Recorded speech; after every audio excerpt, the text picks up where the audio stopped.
하나님의 말씀은 사사기 13장 12장 8절에서 15절까지입니다. 12장 8절에서 15절입니다.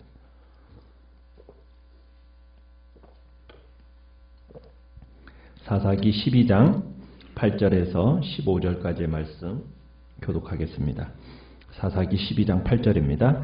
그 뒤를 이어 베들레헴의 입산이 이스라엘의 사사가 되었더라.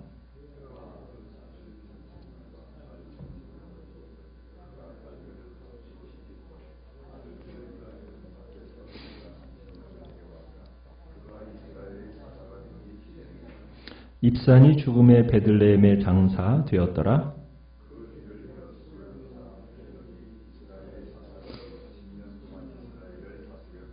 스불론 사람 엘론이 죽음의 스불론 땅 아얄론의 장사 되었더라.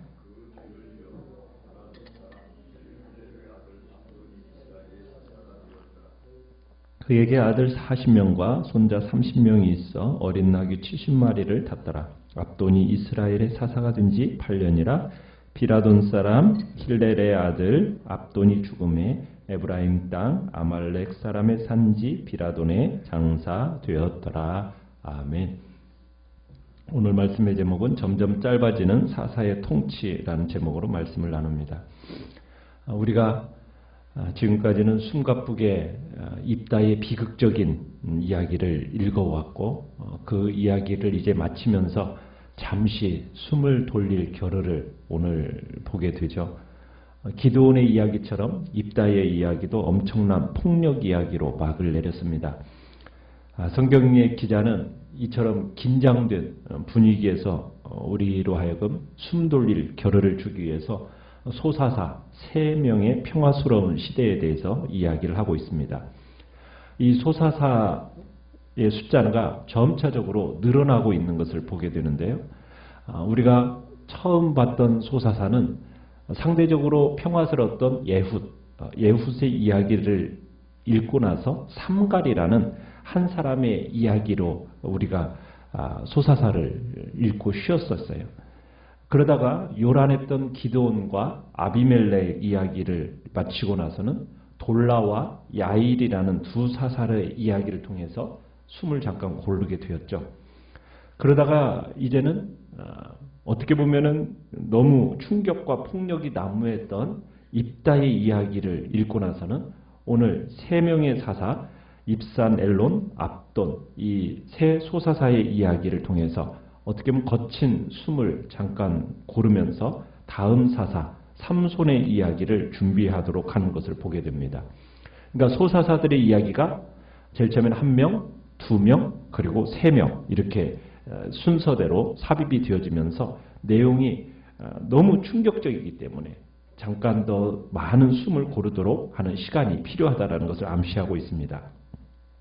입다 이야기는 이처럼 엄청난 폭력 이야기로 막을 내렸고 이제 성경의 기자가 이제 긴장된 분위기에서 숨 돌릴 겨를을 주기 위해서 이제 소사사 3명의 평화스러운 시대에 대해서 이야기를 하고 있는 겁니다.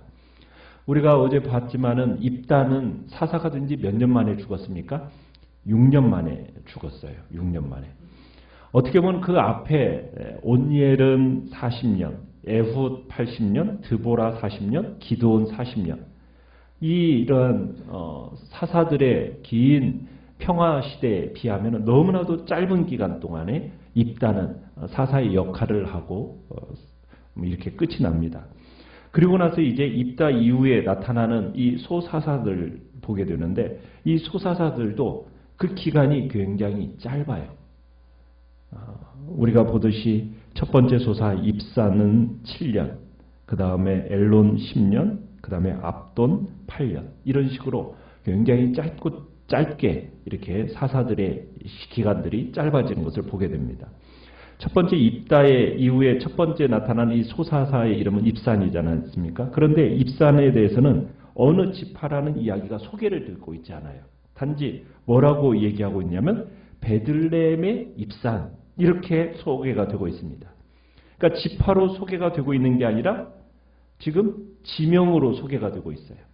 그러니까 관계가 혈연으로부터 지연으로 옮겨지고 있는 거죠. 그러니까 입산 그저 입산이라는 사람은 그저 어떤 한 도시의 사람이었다. 베들레헴 사람이었다. 이런 식으로 소개가 되면서 지금까지는 전통적으로 지파 가치의 개념이었다면 지금은 그 지파 가치의 개념이 사라지고 그냥 여기저기 떠돌아다니는 사람들의 모습인 것처럼 그냥 지역으로 이렇게 얘기를 하면서 이스라엘이 지금 어느 한 공동체라는 이스라엘 공동체라는 그 속에서의 지파의 개념이 사라져가면서 떠돌아다니는 모습으로서의 어떤 이스라엘으로 전락하고 있다. 이런 모습을 지금 보여주고 있는 겁니다. 그러면서 입산이 한 일이 뭡니까? 9절에 가보면은 입산은 지금 아들 30, 딸 30을 두었다고 얘기하고 있죠. 그러면서 그 딸들은 밖으로 시집 보내고 아들들을 위해서는 밖에서 여자 30명을 데려왔다. 이렇게 적고 있어요. 그러니까 입산이 지금 아들과 딸들을 수만으로 이렇게 나타내고 있는데 이렇게 이제 구약 성경에 있어서 자손이 번성하고 결혼하는 것은 그 통치 시대가 평온했다라는 것을 의미합니다. 그런데 이렇게 딸들을 다른 집으로 시집 보내고 며느리들을 다른 집에서 이렇게 데려왔다라는 이 속에는 입산이 정치적으로 경제적인 어떤 입지를 굳히려고 안간힘을 썼다. 이런 의미가 들어 있습니다. 그러니까 자녀들의 결혼을 어떻게 사용하고 있는 거냐면 정략적으로 사용하고 있다는 겁니다. 개인적인 이익을 추구하기 위해서 정략적인 결혼을 하고 추구하고 있는 것이 지금 입산의 모습인 거죠. 그러니까 입산의 모습은 이스라엘을 구원했다. 이런 내용은 전혀 없고 어떻게 보면 사적인 평안을 추구하는데 정성을 다하는 모습으로 보여지는 겁니다. 그렇게 7년 동안 사사로서 보내게 되고 결국 죽어서 베들레헴에 묻히는 것으로 끝이 나게 됩니다. 두 번째 소사사의 이름은 누구입니까? 스불론 사람 엘론입니다. 그는 스불론 사람이라고 나옵니다. 그런데 굉장히 짧은 이야기예요. 그러면서도 오랜 기간 10년 동안 사사로 지내는데 별로 특별한 이야기가 나오지 않고 그저 이렇게 10년 동안 사사로 있다가 죽어서 스불론 땅에 묻혔다. 그리고 그 땅인 아얄론, 거의 자기의 이름과 비슷한 엘론이라고 이름이 있는데 아얄론이라는 곳에 묻혔다라는 것으로 그저 이제 지나가고 있죠. 그 다음에 마지막 소사사는 비라돈 사람 압돈입니다. 그는 힐렐의 아들이다 이렇게 표현하고 있는데 여기서도 마찬가지로 지파 신분이 상실되어 있죠. 그저 단지 비라돈 사람이라고만 불리는데 여기서도 마찬가지로 혈연 연대감보다는 정치적 지역적 연대감이 더 중시되고 있는 겁니다. 그러니까 또 여기서도 압돈에게는 아들이 몇 명이에요? 아들 40명, 손자 30명. 그리고 모두 다 어린 나귀를 탔다. 그러니까 매우 평화로웠다. 이런 것을 보여주고 또 미래 또한 밝은 것처럼 아들 이외에도 또 손자들이 있었다라는 것, 다음 세대가 있었다라는 것을 보여줄 때 좀 이렇게 평화스러우면서 미래가 있는 것처럼 보여집니다. 그러면서 이제 8년 동안 사사로 있다가 에브라임 지역에 비라돈에 장사되었다라는 것으로 이렇게 끝이 나는데요. 지금 우리는 이 사사기를 통해서 소사사의 이야기들을 간간히 들려주는 것은 대사사들, 굵직한 주요 사사들의 이야기가 전반적으로 사사 시대를 대표하고는 있지만 그 사사들이 전부가 아니라는 것을 여기서 강조하고 있는 겁니다. 그래서 지금까지 보았던 것처럼 지금 비중을 차지하고 있는 사사들의 삶을 보면은 윤리적으로 신앙적으로 결함이 많다라는 것을 우리가 보았죠. 또 그의 사역, 그들의 사역 또한 굉장히 부정적인 결과들을 초래해 왔다는 걸 보았습니다. 그래서 이들의 이야기를 보면서 굉장히 지금 이 시대에 대한 부정적인 것밖에는 우리가 부정적인 시각밖에는 가질 수밖에 없는데 이 소사사들의 이야기를 통해서는 잠깐 그 평화로운 시대 또 안정된 시대에 대한 이야기를 우리에게 보여주면서 이 시대가 매우 어두웠기는 하지만은 그래도 평온하고 안정적인 때도 있었다라는 것을 보여주는 겁니다. 그러면서 이제 우리가 사사기 전체를 보면은 대사사사가 몇 명입니까? 6명 나오고 소사사가 6명이 나와요. 총 12명의 사사가 이제 기록이 되어지는데 그런데 소사사만 있었던 것이 아니라 더 많은 사사들이 있었다라는 것을 우리에게 암시하고 있는 거죠.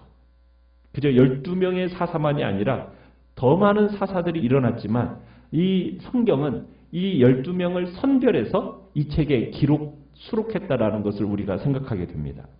그러면서 이 책의 흐름과 신학에는 어떤 기여를 하고 있느냐면 이 소사사들의 이야기의 책의 흐름이 대사사들을 읽으면서 고조될 수 있는 분위기를 감정을 추스리는 이런 분위기로 소사사들의 이야기가 이렇게 진행이 되어지잖아요. 일종의 쉼표 작용을 한다고 본다면 신학적인 메시지는 뭐가 있느냐면 왕권에 대한 논의가 지금 이 소사사들의 이야기 속에서 크게 기여되고 있다는 얘기입니다. 우리가 기드온이 왕이 되고픈 속내를 보인 최초의 소사입니다. 최초의 사사예요. 이후 왕권이 사사들의 이야기에서 중요한 화두로 등장하기 시작해요. 그러면서 결국 왕을 자청하고 나선 사람은 누구밖에 없습니까? 아비멜렉 한 사람이에요. 그런데 기드온 이후에 나타나는 사사들을 보면은 다 왕처럼 많은 아내들을 두고 자식들을 두었다는 얘기입니다. 기드온 이후로 대부분 상당 부분 왕처럼 누리며 살았다라는 것을 우리가 보게 돼요. 그렇죠. 우리가 기드온이 아내를 많이 두고 자식을 많이 두었던 것처럼 그 뒤에 나타나는 소사사들도 대부분이 오늘도 보는 것처럼 자식들을 많이 둬요. 자식들을 많이 뒀다는 얘기는 아내들을 많이 두었다는 얘기거든요. 그러면서 이 사사들이 상당 부분 왕의 자리를 왕이라는 이름은 갖지는 않지만 왕처럼 누리며 살아가는 전반적인 분위기를 우리가 보게 되는 거예요. 그러면서 점차 이제 어디를 향하여 가고 있느냐? 이 이스라엘을 다스리게 될 의로운 왕, 그 의로운 왕에 대한 이야기, 논의가 지금 급진정되어 가고 있다는 것을 우리에게 보여주고 있는 겁니다. 우리는 지금 이 사사기의 초반의 이야기만 하더라도 지파들로 이루어진 백성으로서 이스라엘의 개념을 강조했어요. 그리고 여호와 신앙, 그 영적인 보상에 초점이 맞춰져 있었습니다. 그런데 이제 후반부로 들어가면서 기드온 이후로는 사사기가 이제 너무 세속적으로 되어져 가고 가시적인 어떤 가치를 존중하는 쪽으로 그런 방향으로 변화가 보여지고 있다는 것을 보게 됩니다. 그러니까 소사사들의 이름이 어떻게 보면 유명해지고 권력과 부를 그렇게 소유하는 모습이 드러나는 것을 볼 때 결국 이스라엘이 지금 영적인 심각한 침체에 빠져가고 있다는 것을 우리에게 보여주고 있는 겁니다. 지도자들이 왕노릇을 하고 지도자들이 어떻게 보면은 세속적이고 어떻게 보면은 또 이렇게 물질적인 것으로 향하여 갈 때 결국 공동체의 침체를 가져오게 된다는 것을 우리에게 보여주고 있는 겁니다. 그러기에 우리는 참으로 교회의 지도자들을 위해서 기도해야 됩니다. 그들이 정말 영적인 침체에 빠지는 것이 얼마나 무서운 일을 초래하는지, 그리고 정말 왕 되신 하나님 대신에 자기가 왕노릇하며 나아갈 때 그 공동체가 얼마나 몰락하는 길로 가게 되는지를 우리에게 보여주고 있는 겁니다. 그러기에 우리는 이 문제에 대해서 정말 간절히 기도하고 정말 주님께서 교회 지도자들이 주의 은혜 안에서 정말 올바른 마음을 가지고 정말 하나님의 나라를 위하여 그리고 왕 되신 그분을 섬기는 자리에 있도록 기도하며 나가실 바랍니다. 주님께서 우리 교회를 또한 붙들어 주시고 또한 진리 안에서 새롭게 해달라고 그 과정 안에 우리를 사용하시고 하나님의 복된 역사가 주의 교회를 통하여 일어나게 해달라고 오직 교회의 왕이신 예수 그리스도 그분만이 높임을 받으시도록 절대로 사람이 왕노릇하는 자리에 드러나지 않도록 우리는 이것을 놓고 기도하며 나가시길 바랍니다. 말씀을 생각하면서 기도하시고요. 그래서 기도하시고